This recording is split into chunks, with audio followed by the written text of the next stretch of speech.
Hello, my name is Maria Victoria Gasparrini, and I'll explain you a little about what is a forum and a roundtable discussion. A forum is an environment where participants can pose issues for discussions and respond to any contribution, thus creating three discussions that can spark a discussion tree where the discussions branches out in many directions or subthread. It can help foster a sense of community and encourage peer-to-peer interactions and improve learner engagement. Discussion can take the form of debate or reflective sharing, giving learners the opportunity to expand upon and clarify their understanding of case ideas. Now, I will talk about what is a roundtable discussion. A roundtable discussions are small group discussions where everybody has an equal right to participate. This method can in reality encompass a number of different formats. Roundtables are a form of academic discussion, used as a technique for community and public engagement, and may also be used by organizations and business.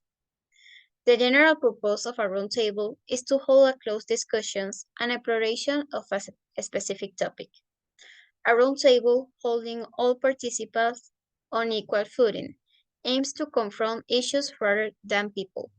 Now, how the roundtable works. Generally, participant numbers at a roundtable are relatively small, within 10 or 12 people.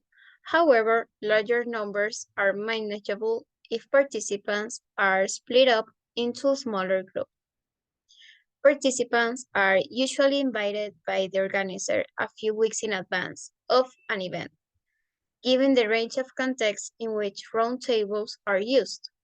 Participants may comprise stakeholder or community organizations, business people, employees and employers, professional associations, and others. And the last one, a topic for a roundtable has usually been identified in advance. Selecting the topic and scope can be tricky, and it must be clearly defined, yet allow the opportunity for open and natural discussions. Otherwise, the conversations can dry up during the roundtable. Well, thank you, Maria. That was really interesting. But now I, Andrea Fernandez, would like to discuss with you the meaning of symposium. What is a symposium? Well, essentially, this is a form of discussion within a small group of people come together to discuss a specific topic or the latest developments within their specific field. The emphasis of this event is to be smaller, intimate, and focused on a more specific or a singular topic of discussion. And the purpose of a symposium is to allow the experts in a given field to meet, discuss, and examine the issues and trends associated with the topic. And from these discussions, solutions and recommendations can be developed for the next step to be action. Now that we know what a symposium is, I would like to discuss with you the meaning of panel discussion. And what is a panel discussion? Well, a panel discussion is a specific format used in a meeting, conference, or convention. It is a live or recorded in-person, virtual, or hybrid discussion about a specific topic amongst a selected group of experts who share their different perspectives or opinions about a specific topic in front of an audience. The main purpose of a panel discussion is for the panelists to share their wisdom and provide insights to create real value and takeaways for the audience. In addition, in a panel discussion, there is usually a panel moderator, which is the person who guides the panel.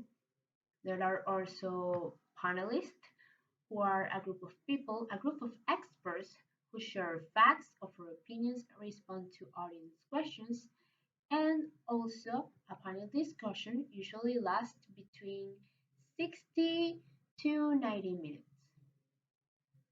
Now that we know what a panel discussion is, Victoria Urdaneta is going to tell us everything about a think tank. Hi, I'm Victor Urdaneta, and the first aspect that I'm going to be mentioning is what is a think tank. Well, it is an organization that gathers a group of interdisciplinary scholars to perform research around particular policies, issues, or ideas. Topics addressed in think tanks can cover a wide range, including social policy, public policy, economic policy, political strategy, culture, and technology as well. There are a few type of think tanks, and those are ideological tanks, and those work towards solving a problem based on an ideological philosophy.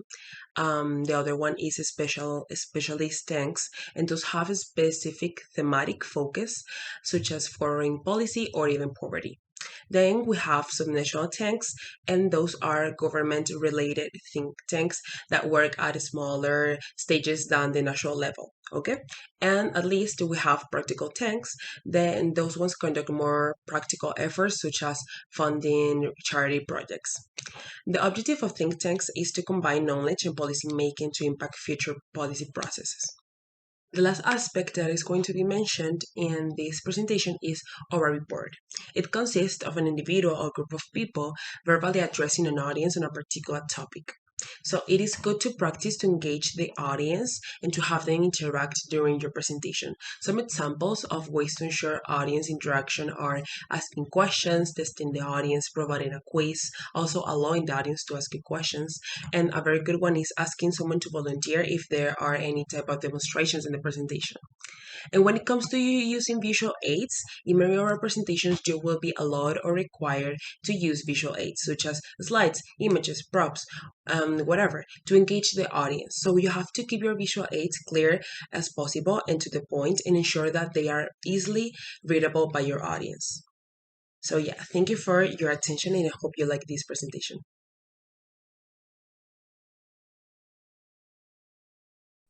Hi, how are you today? It is so good to see you, and I've been wanting to reunite with the two of you. Well, we are gathering at this meeting to discuss what we are going to be selling this Christmas. Firstly, I have seen from the previous years great results and profits for the company in this season. We always get new ideas, and I would like to include the ugly sweaters into our products to sell. As you know, the ugly sweaters traditions come from the 1980s with the Cosby shows. The leading actors were playing around wearing these sweaters, but actually people did like the idea. And even right now, we could call it a tradition in the United States. On the third Friday of December, people would wear these fits. But we can see them all Christmas since indeed it is a tradition. Besides, it is funny and you can make others and yourself laugh.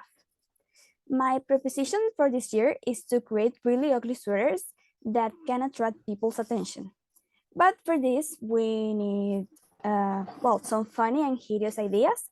Maybe we could use some vintage designs and put lights to it. So when you turn up the lights, you would be like a little Christmas tree. So what do you think? Well, I wanted to start by saying that taking into consideration the competition that we currently have in the market, I consider that we should improve our design in sweaters. We need to invent more patterns and figures that will catch people's attention. We might utilize the common figures like, of course, Christmas trees, Santa Claus, and reindeers, and so on. But we can also use our imagination and mix set figures with other aspects found in pop culture, for example, so that clients can have a laugh, of course, and relate to it, which will make them more prone to buy it.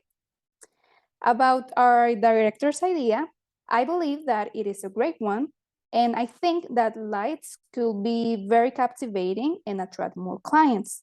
Also, adding to that idea, I think that maybe the sweater could have a button that when you press it, it plays Christmas music that can be synchronized with those lights. Of course, to make this possible, we need to take into consideration the material necessary to put the lights and the music box on without injuring the ones who wears it. And figure out how to make the product washable, to make the lights and the music box detachable. And this option really opens the possibility for clients to interchange lights and music with others. And that way we can sell those as extra. So what do you think?